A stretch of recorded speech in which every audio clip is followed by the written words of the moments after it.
Hello everyone. So, Honkai Star Rail got an update yesterday, including the Swarm Disaster game mode for Simulated Universe, and I am telling you, this is all I could ask for in an update for Honkai Star Rail, right?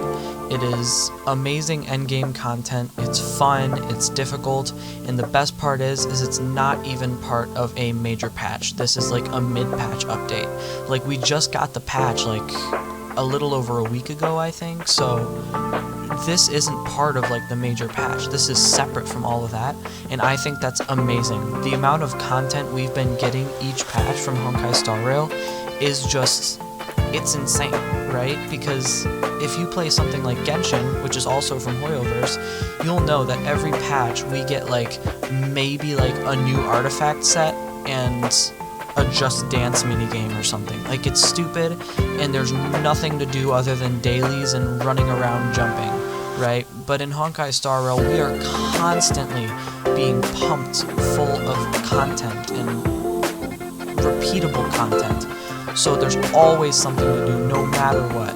And I love that. That's something I really wish Genshin would do more, right? But basically, this video is just me going over why I think Swarm Disaster is a really good thing for the overall growth and longevity of Honkai Star Rail. Alright, so the first main reason that I think this is really good for the health of Honkai Star Rail is that this is endgame content, right? Like I said, if you play Genshin, you'll know that this is unheard of, right? In Genshin, we're not getting endgame content probably ever. We just have the Spiral Abyss, and that's about it, right? I think Memory of Chaos is better than Spiral Abyss, just because it is, I would say, a bit more difficult, and just really, you need to use every character to their fullest ability, right? But this is better than Memory of Chaos, and it's harder than Memory of Chaos, right?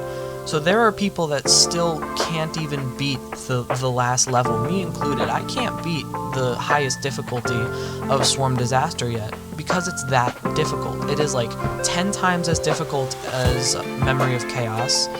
So this is great, because we can assume that because of this, they will add more endgame content after this. So we're just going to keep getting more and more difficult content, so for the less casual players, we'll always have something difficult to do, and I love that. Another really big part about this that I think is really good is that this content is hella repeatable, right? So this is basically like the Simulated Universe. It's like a roguelike mode where you can get buffs and, you know, venture into different types of domains or different types of worlds, right? But the difference between this and normal Simulated Universe is that there are so many more directions you can go in, there are so many more outcomes to each and every single one of your actions in Swarm Disaster, which makes it like a good roguelike game by itself, right? Like, if they made this a normal roguelike without the full game built around it, I would play just Swarm Disaster, like, as a game, right?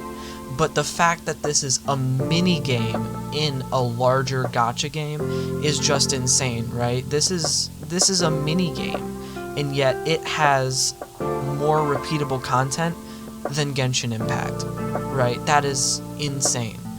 I could sit here for hours playing Swarm Disaster, because every time you play that Swarm Disaster, you're going to get a different outcome. You're going to get a different, new, fresh experience.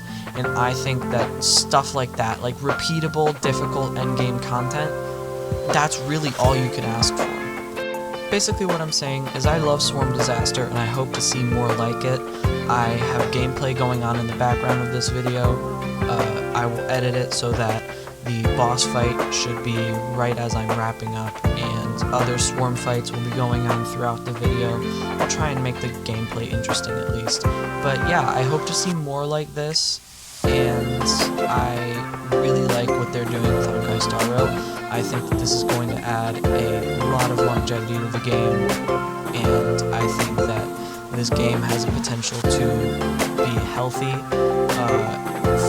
years to come, probably longer than Genshin, and I mean, we'll have to see with Zenless Zone Zero, but I hope Zenless Zone Zero takes what Honkai Star Rail has and improves on it, because if it does that, it'll be the perfect game. So as this video is wrapping up, I know I didn't really go over what exactly Swarm Disaster was.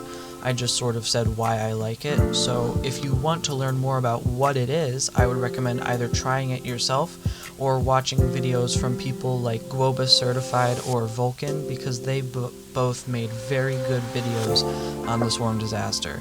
But above all, I would recommend trying it yourself because it is just so fun.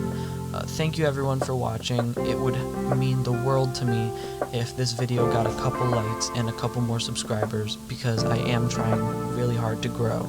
So thank you all for watching, and I hope you have an amazing day.